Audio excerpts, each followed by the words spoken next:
విద్యార్థుల fee reimbursement scholarship బకాయిలు వెంటనే చెల్లించాలని డిమాండ్ చేస్తూ వరంగల్లో బీజేవైఎం ఆధ్వర్యంలో నిరసన చేపట్టారు. కాశీబుగ్గం జంక్షన్ లో సీఎం రేవంత్ రెడ్డి దిష్టిబొమ్మను దగ్ధం చేశారు. సుమారు 40 లక్షల మంది విద్యార్థులకు సంబంధించిన బకాయిలను ప్రభుత్వం వెంటనే విడుదల చేయాలని బీజేపీ నేతలు గంటా రవికుమార్, ఎర్రబెల్లి ప్రదీప్ రావు డిమాండ్ చేశారు. సమస్య పరిష్కరించకపోతే ఉద్యమాన్ని ఉధృతం చేస్తామని హెచ్చరించారు.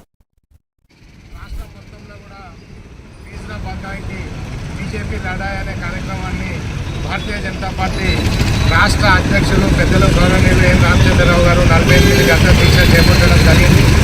ఈ దీక్షతోని ప్రభుత్వం మీద ఇలాంటి కూడా ఇంత మాత్రం కూడా మార్పు లేదు. ఈరోజు ప్రభుత్వం ఒక మొట్టు నిద్రతో ఉంది. ఈరోజు అనేక మంది విద్యార్థులు దాదాపు తెలంగాణ రాష్ట్రంలో 40 లక్షల పైగా విద్యార్థులందరూ కూడా ఫీజు రీయింబర్స్మెంట్ రాక వాళ్ళ చదువులు అట్టెక్కినాయి.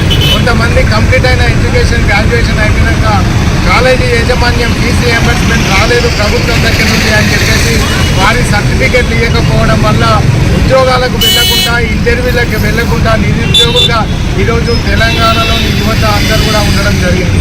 ఈరోజు భారతీయ జనతా పార్టీ యువ మోర్చా ఆధ్వర్యంలో ఫీజుల బకాయి బీజేపీ లడాయి కార్యక్రమంతో ఈరోజు బీజేవైఎం వరంగల్ శాఖ ఆధ్వర్యంలో కాంగ్రెస్ ప్రభుత్వం రేవంత్ రెడ్డి యొక్క దిష్టిబొమ్మను దగ్ధం చేయడం జరిగింది. వారు వెంటనే ముద్దు నిద్రను వదిలి ఈ 15,000 కోట్ల ఏవైతే బకాయిలు ఉన్నాయో అవి వెంటనే విడుదల చేయాలి. లేని పక్షంలో మళ్ళీ 29వ తారీఖు వరకు కూడా ఎలాంటి